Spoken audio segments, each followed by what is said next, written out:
रहीम। मेरा नाम रायामिर हयात है। आपको अपने यूट्यूब चैनल और फेसबुक पेज पे खुश आमदीद कहता हूँ। नाज़रीन, आज 3 से 4 चीज़ों पे मैं बात करूँगा। एक तो DGISPR ने जो प्रेस कॉन्फ्रेंस की है उस पर बात करेंगे।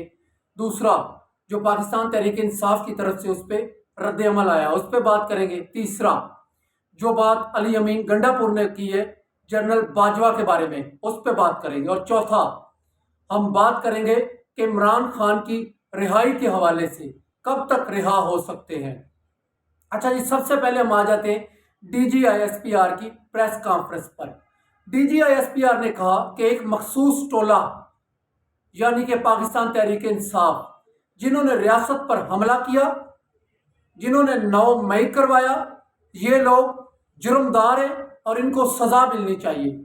और उसके अलावा उन्होंने कहा ये कोई पॉलिटिकल पार्टी या कोई बड़ी फेमस पॉलिटिकल पार्टी नहीं है। इनको पूरे पाकिस्तान में सिर्फ 7% लोगों ने वोट डाला है, बाकी तमाम वोट जो है वो बाकी पॉलिटिकल पार्टीज को डाला गया। उसके अलावा DGISPR साहब ने एक और बात ये भी की कि ऐसा नहीं है कि जो वोट पाकिस्तान तहरीक इंसाफ को पड़ा है या जो 7% लोगों ने पाकिस्तान तहरीक इंसाफ को वोट डाला है वो एंटी एस्टेब्लिशमेंट नहीं है। वो लोग अपनी फौज से नफरत नहीं करते, इसका ये मतलब बिल्कुल ना समझा जाए।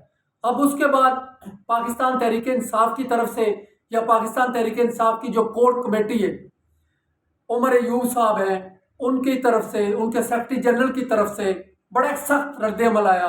लतीफ़ खोसा साहब की तरफ से, असद कैसर साहब की तरफ से।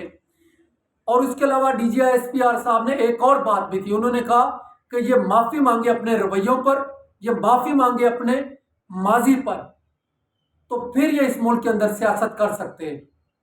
तो इस पे तहरीक इंसाफ का बड़ा सख्त रद्द अमल आया। उन्होंने कहा कि पाकिस्तान तहरीक इंसाफ जो है एक मेजर पॉलिटिकल पार्टी है, एक अवाम की पॉलिटिकल पार्टी है। और उन्होंने DGISPR साहब को चैलेंज भी किया कि आप अपनी पॉलिटिकल पार्टीज को कहें कि वो जलसा करवाएं और 10,000 बंदा जो है वो इकट्ठा करके बताएं, और हम जलसा करवाते हमें आप अल्टीमेटम दें सिर्फ 2 घंटों का। हम 2 घंटों के अंदर अंदर पाकिस्तान तहरीक इंसाफ जो है 2 घंटों के अंदर एक बहुत बड़ा मजमा इकट्ठा कर लेगी। हम 2 लाख लोग लेकर आ जाएंगे, हम लोगों का एक समंदर लेकर आ जाएंगे। उसके अलावा उन्होंने कहा जी हम क्यों माफ़ी मांगे, पाकिस्तान तहरीक इंसाफ माफ़ी क्यों मांगे, क्योंकि हम 9 मई के अंदर मुलविस नहीं थे, बल्कि इस पर एक जुडिशल कमीशन बनना चाहिए। हम शुरू से कह रहे हैं कि जुडिशल कमीशन फैसला करे। और इसके अलावा उन्होंने कहा कि हम सुप्रीम कोर्ट ऑफ पाकिस्तान के अंदर जाएंगे और हम कहेंगे कि हमें सुप्रीम कोर्ट ऑफ पाकिस्तान जो है वो फुटेजेस मुहैया करने के इदारों को कहे जो 9 मई के अंदर लोग मुलविस से उनकी। और एक और बात, अली अमीन गंडापुर साहब जो है चीफ मिनिस्टर है KPK के अंदर, बड़े धड़ल्ले वाले आदमी हैं, आप कह सकते हैं बड़ा खुल के बोलते हैं, तनकीद भी कर रहे हैं, एस्टेब्लिशमेंट पे भी तनकीद कर रहे हैं।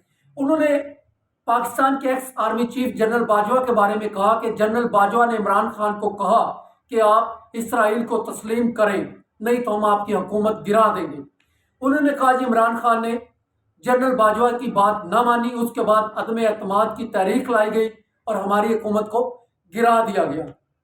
देखें, अगर तो अली अमीन गंडापुर की बात ठीक है, अगर वो सच्ची बात कर रहा है, तो मेरे ख्याल में फिर इस तरह की 100 हुकूमतें भी इमरान खान को कुर्बान कर देनी चाहिए। तो जी नाज़रीन, अब तक के लिए इतना ही, मुझे इजाज़त दीजिए। अल्लाह।